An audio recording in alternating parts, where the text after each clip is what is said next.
makna kalamul Imam Al-Ghazali rahimahullah wa nafa'ana bi ulumih.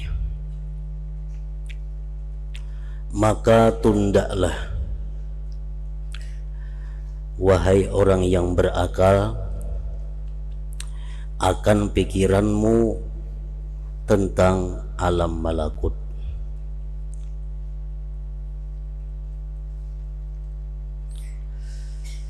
Maka tundalah wahai orang yang berakal akan pikiranmu tentang alam malakut.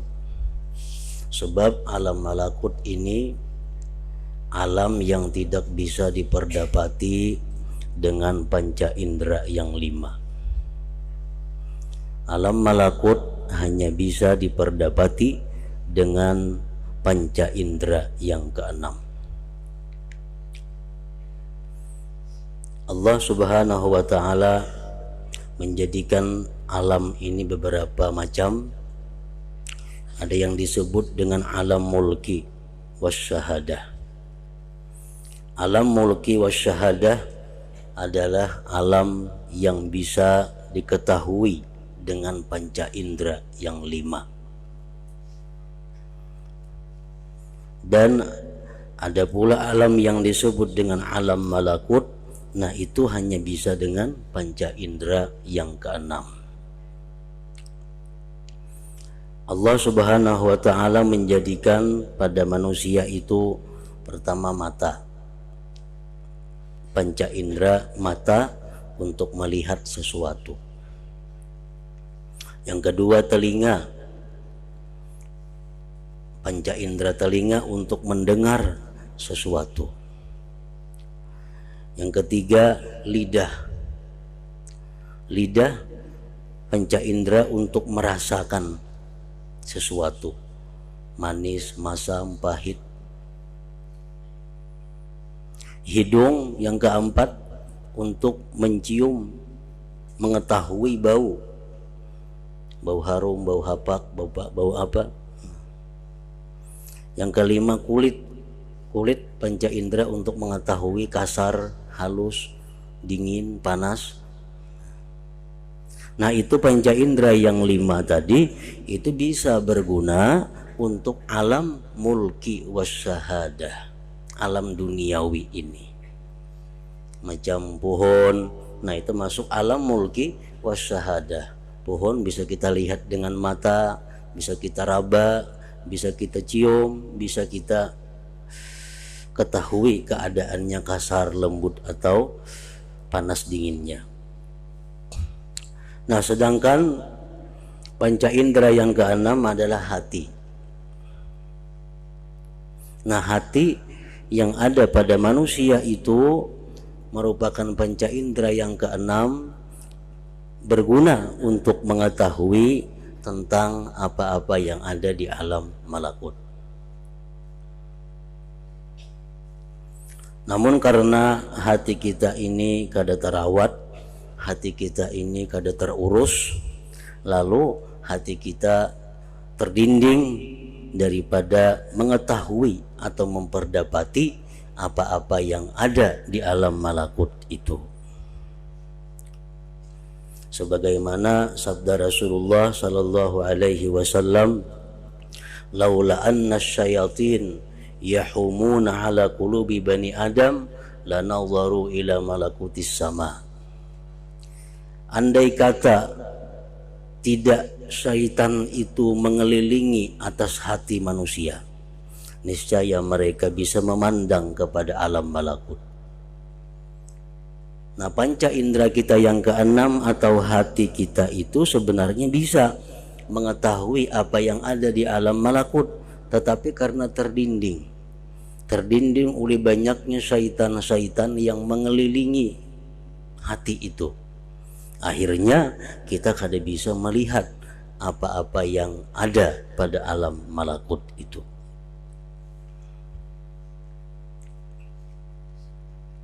Nah, jadi untuk tafakur, untuk merenungi apa-apa yang ada pada alam malakut itu kita kada kawal langsung.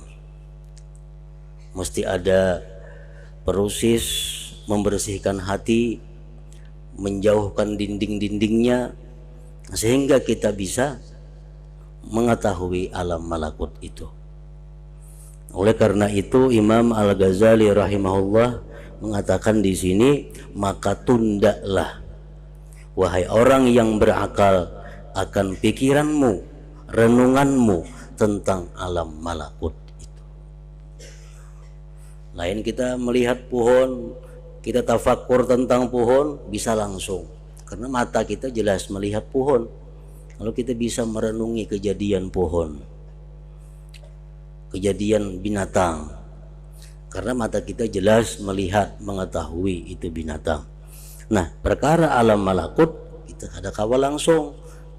Kita menyisihkan dahulu dinding-dindingnya, hijab-hijabnya, sehingga bisa mengetahui apa-apa yang ada di alam malakut tadi.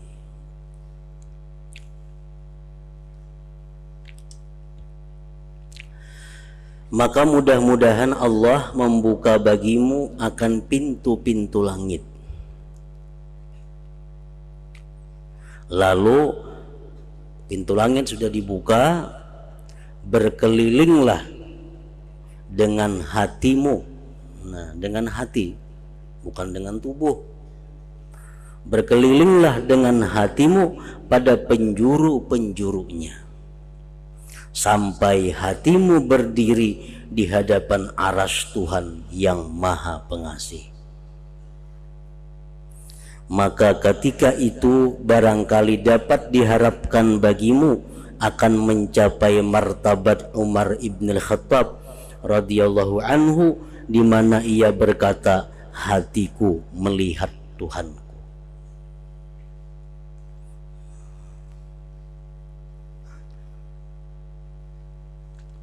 Karena hati beliau sudah bersih daripada syaitan-syaitan yang mendindingi untuk memperdapati alam malakut tadi.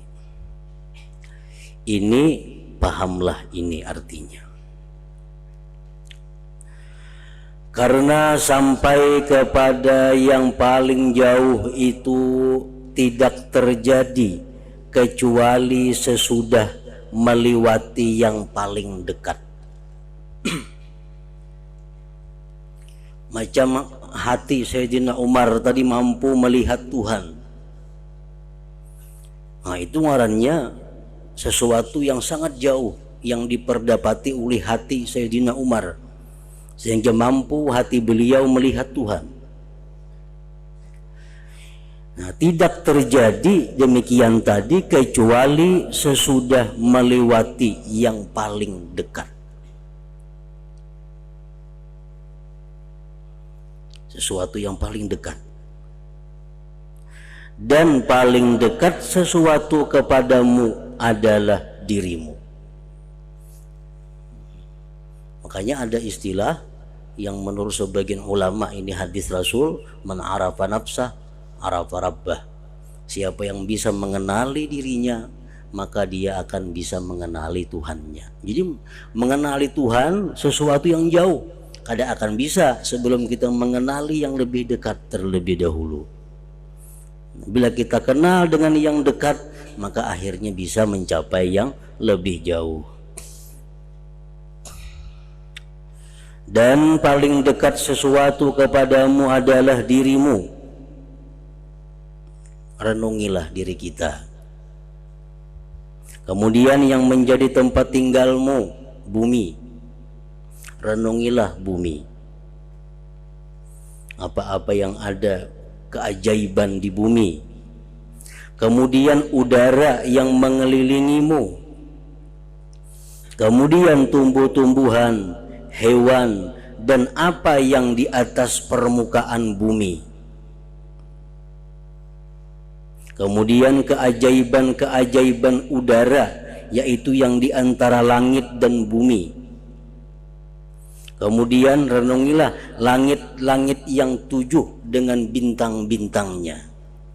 Kemudian kursi, kemudian aras, kemudian para malaikat yang menjadi pembawa aras dan penjaga-penjaga langit.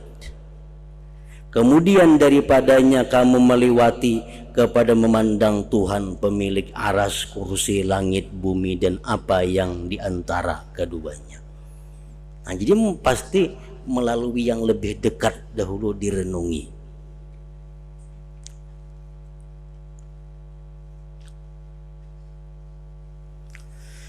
Maka di antaramu dan ini, antara kita mengenali diri sampai kita bisa hati ini melihat Allah, maka antaramu dan ini padang sahara yang besar dan jarak yang jauh dan rintangan-rintangan yang tinggi.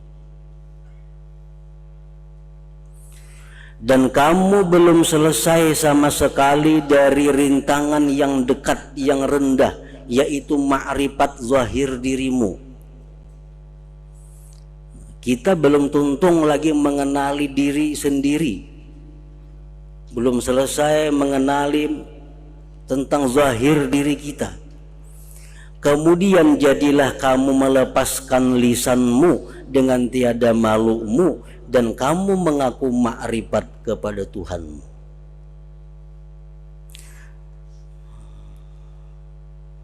Dan kamu berkata, saya telah mengenalnya dan mengenal ciptaannya. Maka pada apakah saya berpikir dan kepada apakah saya melihat?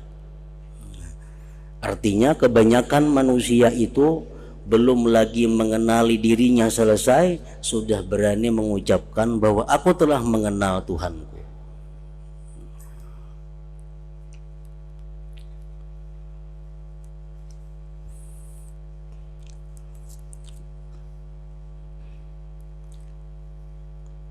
Sebagian daripada pengenalan diri kita yang pada akhirnya mendapatkan kesimpulan mengenali Allah Subhanahu wa ta'ala.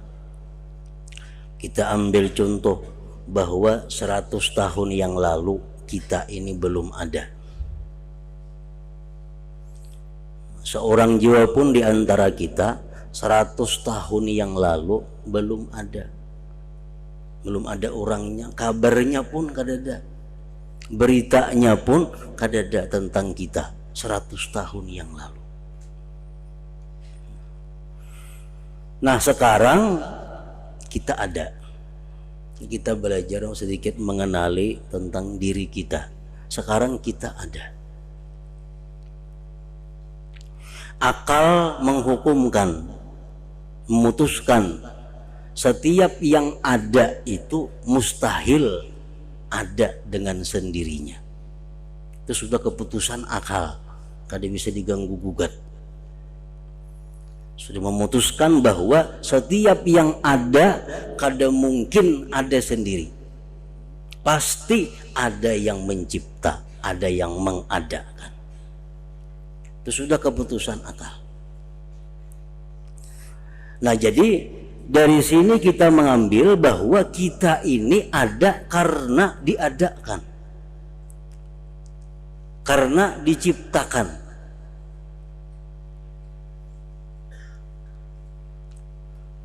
Berapa orang yang menciptakan kita? Berapa ikung yang maulah kita ini? Cuma satu orang. Kenapa kada dua? Kenapa kada tiga? Di mana kita memutuskan bahwa yang menciptakan kita ini cuma satu zatnya?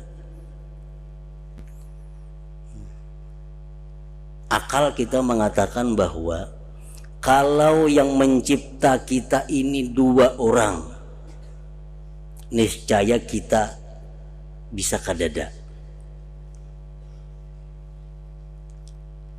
Atau keadaan kita kada seperti ini.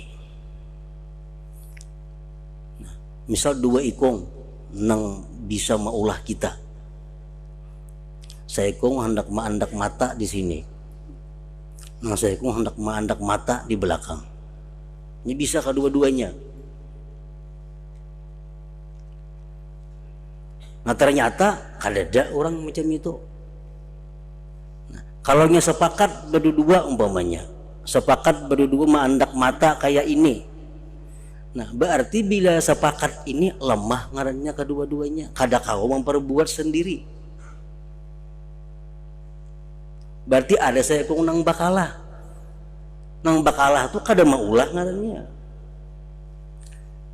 Allah mengatakan dalam Al-Quran, "Lau kana fihi ma'alihatun illallah la fasadata." Jikalau ada Tuhan selain Allah, maka rusaklah alam ini.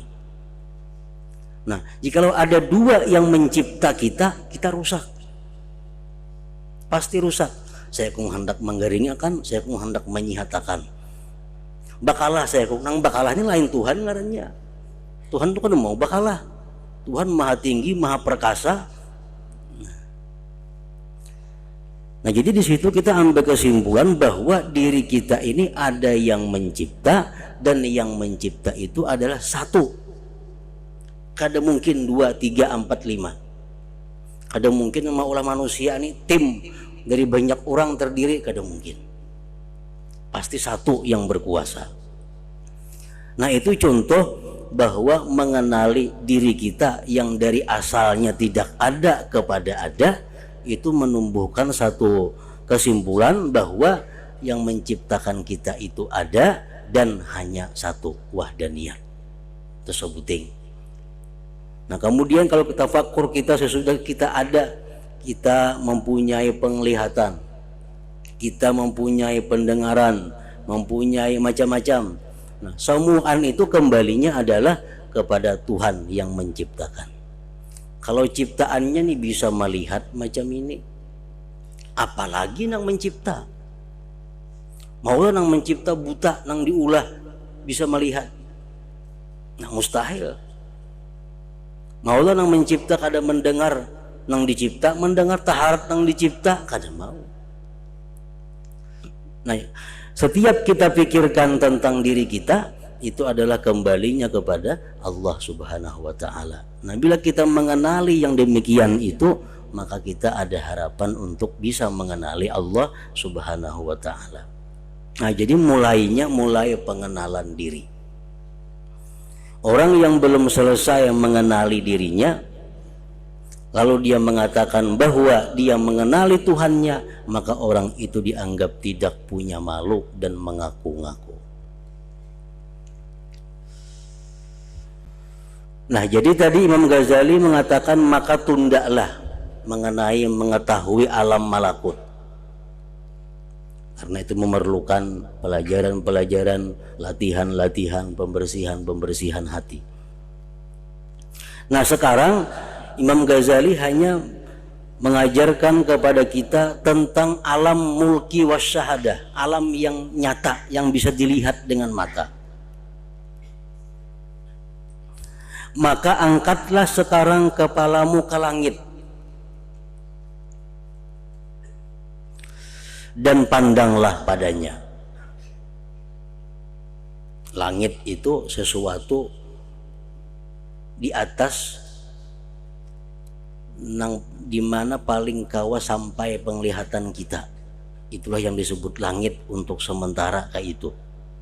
Karena langit yang sebenarnya itu termasuk bagian daripada alam malakut yang kita kada kau melihat dengan mata zahir.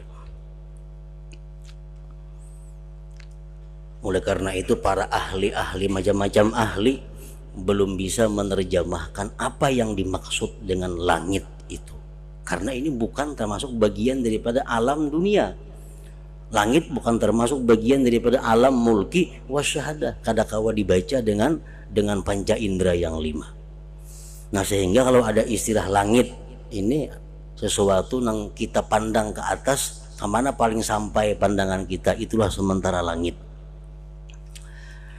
Maka angkatlah sekarang kepalamu ke langit dan pandanglah padanya, pada bintang-bintangnya,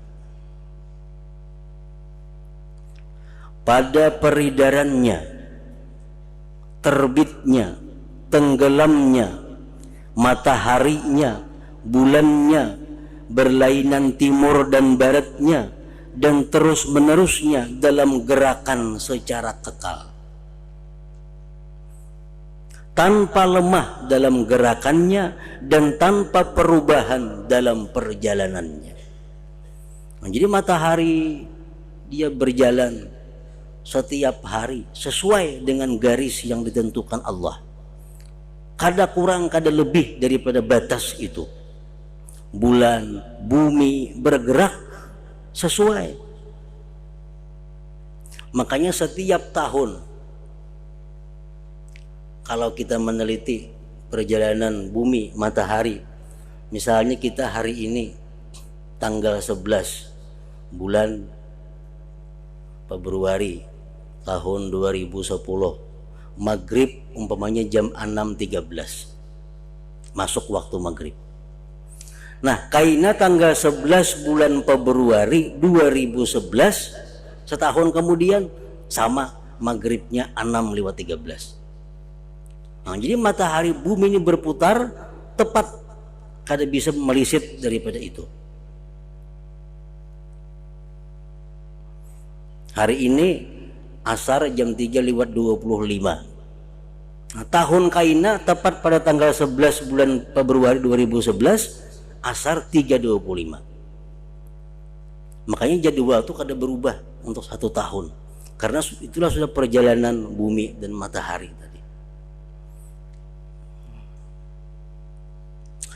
Bahkan ia berjalan semuanya pada tempat-tempat yang tersusun dengan perhitungan yang ditentukan,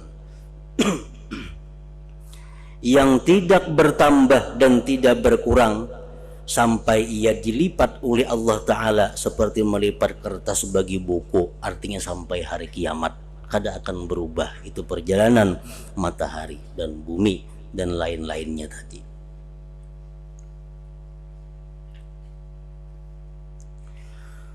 Dan pikirkanlah tentang bilangan bintang-bintangnya. Bintang-bintang di langit itu kita pikirkan berapa banyaknya, triliun, bukan lagi miliar, banyaknya triliun, ribuan miliar bintang-bintang di langit itu. Perbedaan warna-warnanya, dan sebagian condong kepada merah, dan sebagiannya condong kepada putih, dan sebagiannya cenderung kepada warna timah.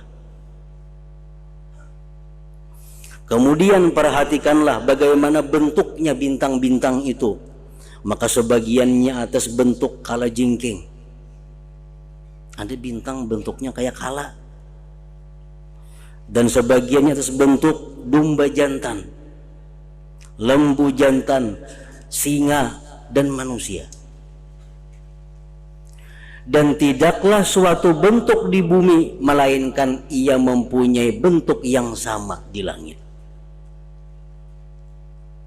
Yang kita tahu cuma ada 12 apa berapa bintang-bintang, ada bentuk kala, ada bentuk perempuan, ada bentuk ini. Padahal samuaan bentuk-bentuk yang ada di bumi ini ada bintang-bintang di atas bentuknya seperti itu.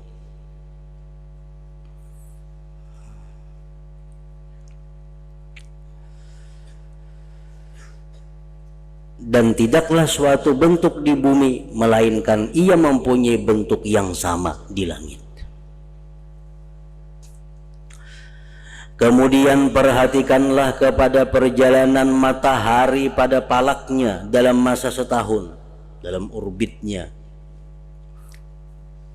Kemudian ia terbit setiap hari dan terbenam dengan perjalanan yang lain yang menundukkannya baginya oleh penciptanya.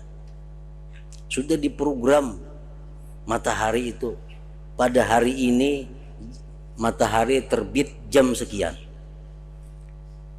tenggelamnya jam sekian. Nah, tahun kaina untuk harinya sama kayak itu pula. Hari ini tenggelam matahari jam 6.13 menit. Matahari tenggelam, masuk waktu maghrib. Nah, tahun kaina di tanggal yang sama, di bulan yang sama kayak itu juga. 6.13 matahari tenggelam.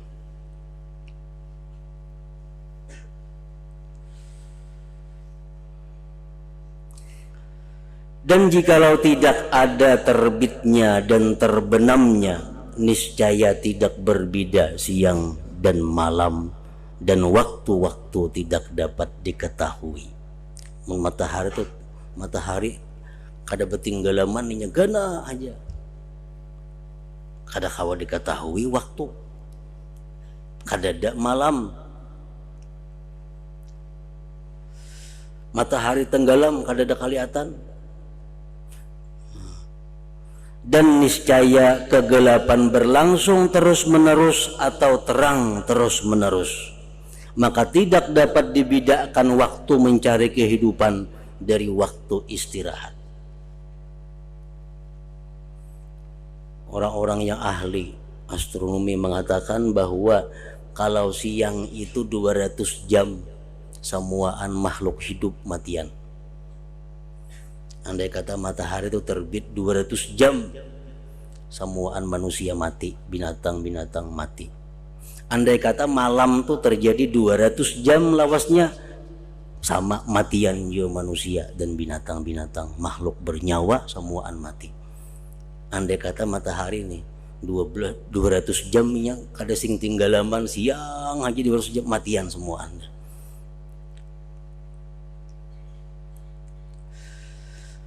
Nah, maka perhatikanlah bagaimana Allah menjadikan malam sebagai pakaian, tidur sebagai istirahat, dan siang sebagai mencari penghidupan.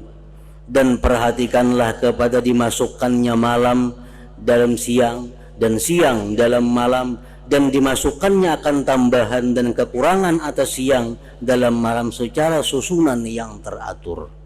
Kadang-kadang siang itu ada 14 jam, malamnya kurang. Kadang-kadang malamnya ada lebih, siangnya nang kurang. Semuaan sudah teratur, diatur oleh Allah Subhanahu wa ta'ala.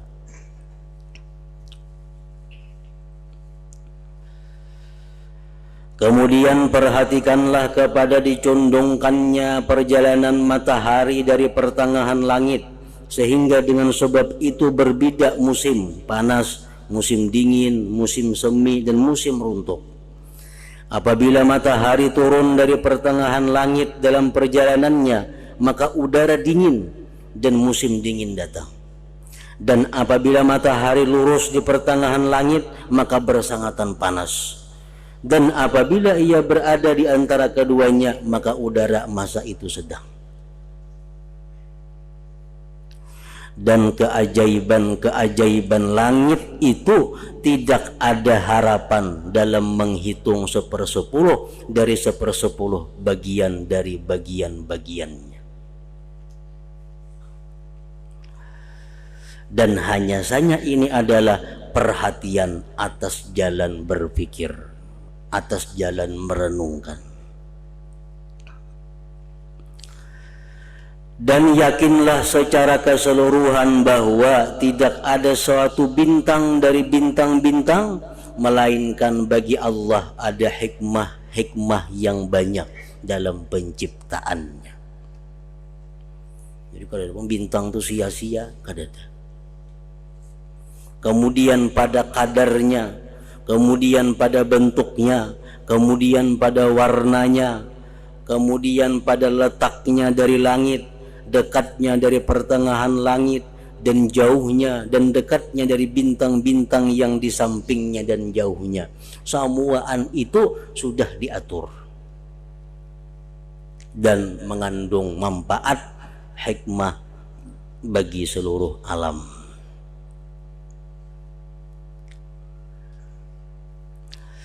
Bandingkanlah atas yang demikian apa yang telah kami sebutkan dari anggota-anggota badanmu. Karena tidak ada bagian dalam tubuh kita ini melainkan padanya ada hikmah. Bahkan hikmah-hikmah yang banyak. Sehelai bulu di tubuh kita ada hikmahnya, ada maknanya, ada artinya. Allah menciptakan bulu hidung, apa maknanya, apa hikmahnya? Banyak. Tahi talinga, apa maknanya, hikmahnya? Banyak. Kadada yang dicipta Allah itu kadada mengandung manfaat, hikmah, rahasia. Nah, pada diri manusia yang halus ini saling banyakan ciptaan Allah yang semuanya mengandung hikmah, dan urusan langit itu lebih besar. Langit makinnya lagi. Bahkan tidak ada bandingan bagi alam bumi dengan alam langit, baik dalam besar bentuk maupun dalam banyak makna-maknanya. Dan bandingkanlah perbedaan di antara keduanya tentang banyak makna-makna dengan sesuatu di antara keduanya daripada perbedaan tentang besarnya bumi.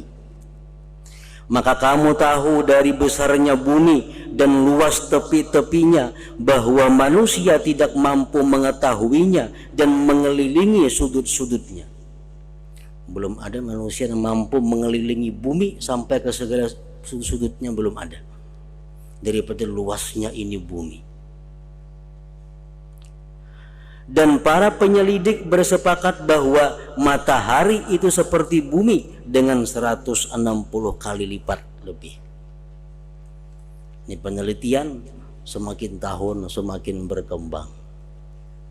Pada masa Imam Ghazali abad ke-5 itu sudah berkembang penelitian bahwa matahari itu lebih besar daripada bumi sampai 160 kali lipat.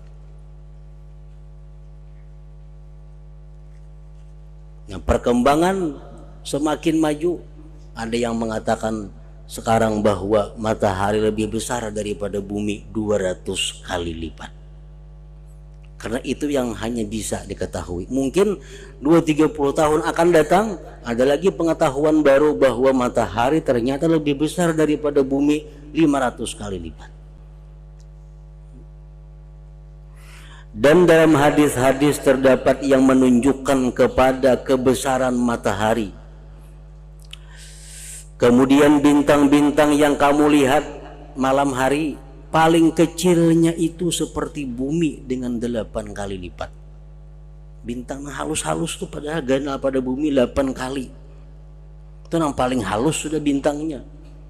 Dan yang terbesarnya itu sampai kepada mendekati 120 kali lipat dari bumi.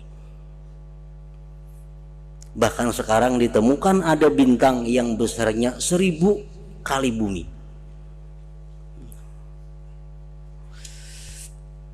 Dan dengan ini kamu mengetahui tingginya matahari dan jauhnya. Karena lantaran jauh, matahari menjadi kamu lihat kecil. Karena itulah Allah Ta'ala memberi isyarat kepada jauhnya. Maka dia berfirman, Rafa'a samkaha fasawwaha. Artinya dia meninggikan bangunannya langit lalu menyempurnakannya. Dan di dalam hadis-hadis disebutkan bahwa jarak antara setiap langit dan langit yang lain adalah perjalanan 500 tahun. 500 tahun apa? Kata dijelaskan oleh Rasulullah SAW. Bisa 500 tahun jalan kaki, 500 tahun jalan kuda, 500 tahun perjalanan cahaya. Nabi kadang menjelaskan pokoknya antara langit pertama dan langit yang kedua itu perjalanan 500 tahun. Maka apabila kadar satu bintang itu seperti bumi dengan berlipat ganda, maka pikirkanlah, renungkanlah kepada banyaknya bintang-bintang. Kemudian pikirkanlah kepada langit di mana semua bintang berpusat padanya dan kepada besarnya. Nah, jumlah 6 triliunan bintang tadi itu hanya di langit yang pertama. Belum lagi langit yang kedua, belum lagi langit yang ketiga, langit yang keempat sampai langit yang ketujuh.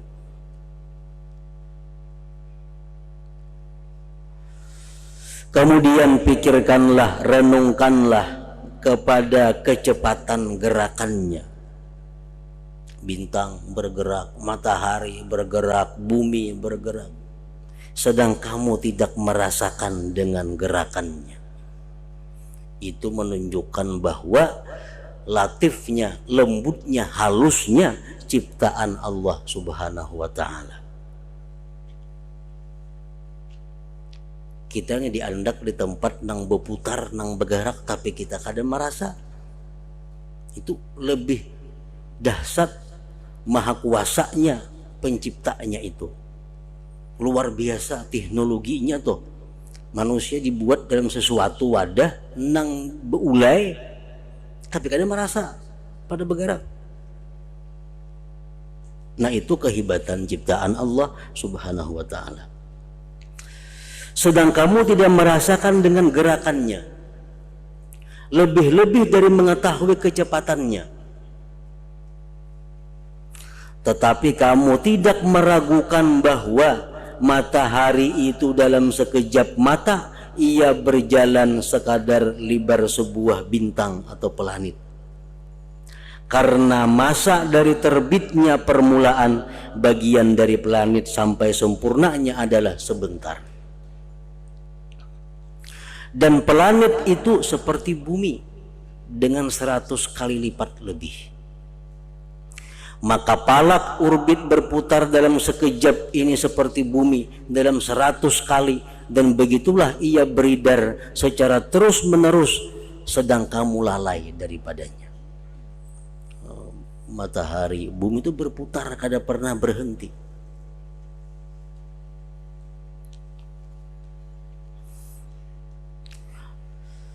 Dan pikirkanlah bagaimana malaikat Jibril alaihissalam mengatakan tentang cepatnya gerakannya matahari. Ketika Rasulullah Shallallahu Alaihi Wasallam bertanya kepada Jibril, apakah matahari sudah condong? Rasulullah bertanya kepada Jibril, matahari apakah sudah condong? Malaikat Jibril alaihissalam menjawab, belum, ya. Belum, ya. Rasulullah sallallahu alaihi wasallam bertanya lagi, mengapa kamu mengatakan belum, ya? Maka malaikat Jibril alaihissalam menjawab, dari ketika aku mengatakan belum sampai aku mengatakan ya, matahari sudah berjalan sampai 500 tahun perjalanan.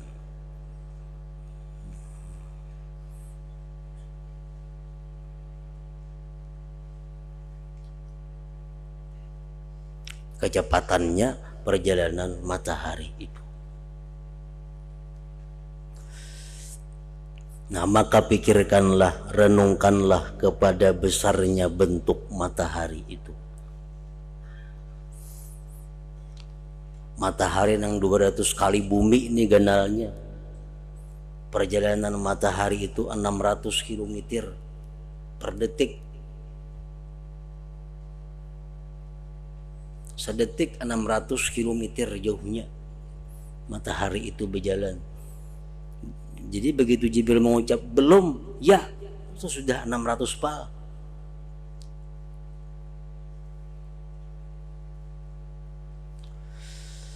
Kemudian perhatikanlah kepada kudrat yang menciptakan, yang maha bijaksana. Bagaimana dia menetapkan bentuknya beserta luas sudut-sudutnya dalam biji mata beserta kecilnya, sehingga kamu duduk di atas bumi dan membuka kedua matamu ke arahnya, lalu kamu dapat melihat semuanya. Matahari yang saling kenalan tuh kalau dibuat dalam mata kita, kita duduk, kita kalau melihat seluruh matahari itu bulat demikian rupa.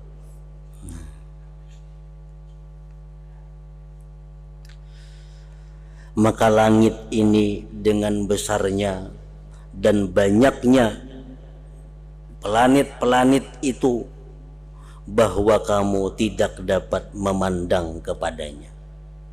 Kita kada akan bisa melihat seluruh bintang-bintang yang diciptakan Allah, kada akan bisa.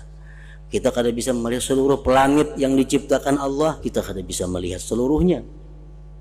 Maka bahkan pandanglah kepada penciptanya, bagaimana dia menciptakannya itu. Kemudian menahannya langit tanpa tiang yang kamu lihat dan tanpa gantungan dari atasnya. Nah, jadi kita mempelajari buku-buku tentang keadaan luar angkasa itu menambah kekaguman kita, ketakjuban kita kepada kudrat Allah Subhanahu wa ta'ala.